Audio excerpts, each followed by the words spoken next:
Hey everyone, Dad Finance here, coming at you from the car just after the gym as always. Sweaty. I want to talk today about something that's come up a couple of times in the last couple of days. It came up today when I did a live and I thought, well, I'll do a video on it. And that is pricing, what to charge. Now, obviously different services will have different hourly rates or prices per job and stuff like that. But as a guide, I usually say to people, if you've got no idea what to charge, find someone else who's doing exactly the same thing as you are and charge what they charge. All right. Now that isn't solid, but it's a good foundation. You know what I mean? You could charge less and undercut your market if you wanted to. You could say, I'm better than everyone else that's out there and charge more. Like, it's up to you. For me, I like to have a scale of payments, charging, stuff like that, okay? And I mean that in the sense that I have zero. So zero is TikTok, YouTube, Instagram, the lives I do on TikTok. So they cost you nothing. You can jump on as a business consultant. You can jump on and ask me anything you like, and I will try and help you to the best of my knowledge and best degree I can for the limited amount that I can on that platform. And that's the beginning. That's zero.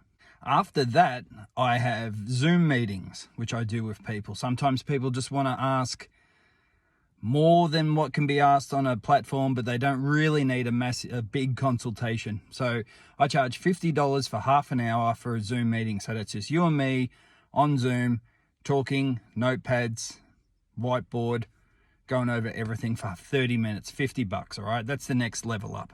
Next level up from that is $75 an hour, and that's for copywriting, critique on websites, or like at the moment I'm doing a job for someone, $75 an hour. They've got 3 websites, one person, 3 websites, and I am just trawling through each website and going over everything that they need to change or alter, okay? So literally picking, change this, change that.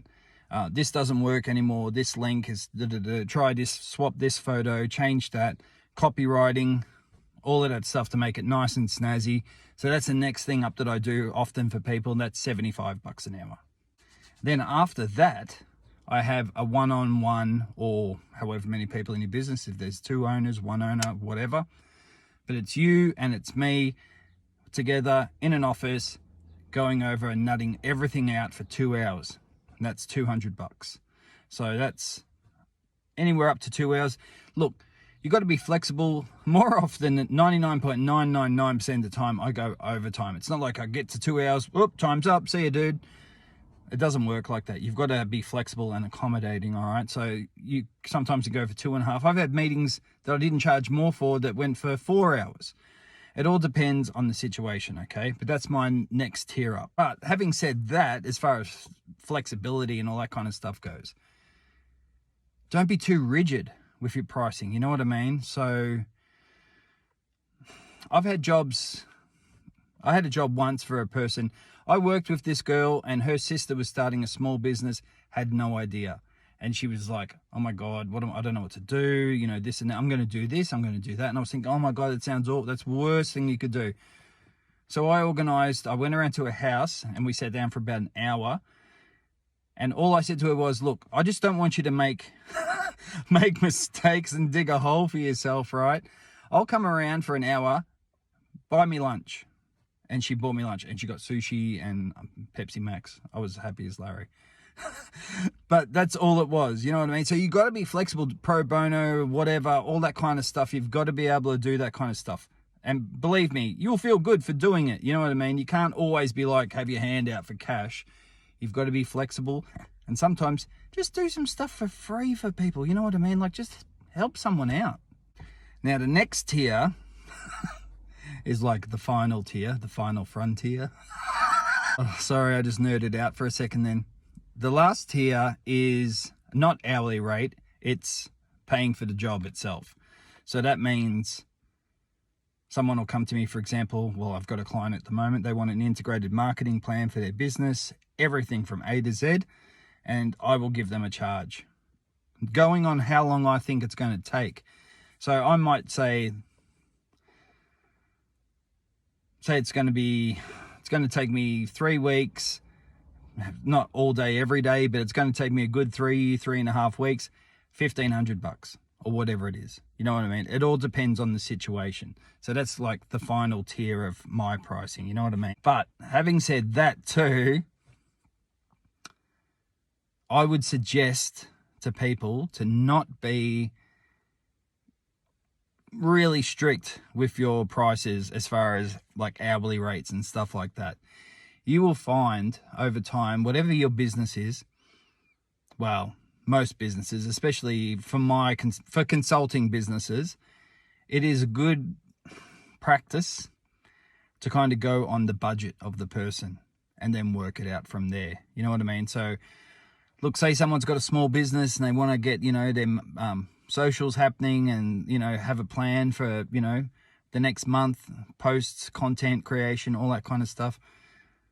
And then if you say to them, look, how much are you budgeting for this? And then they say $500, whatever. Then you can turn around and say, okay, so you can have this, this, and this, or you can have this, this, and this. Is either good for you? And then you just go from there. You know what I mean?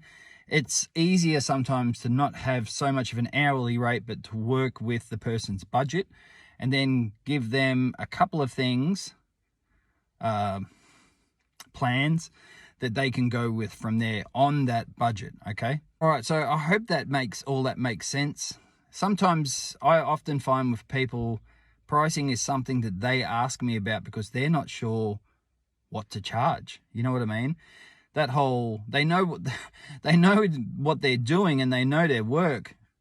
But when you're starting, that whole imposter syndrome thing can come around a bit and people are like, oh, it's like, something and you think, well, you could learn that, but people don't want to learn, That's why I get an electrician to come to my house and put things on. I could go to school and become an electrician and learn how to do it, but I don't want to do all that. You know what I mean? I just want to pay someone to do it for me. And that's what they want. All right. I hope all this makes sense. I am so sweaty. I've got to go and get changed, have a shower, all that stuff. Take care. Thanks, everyone.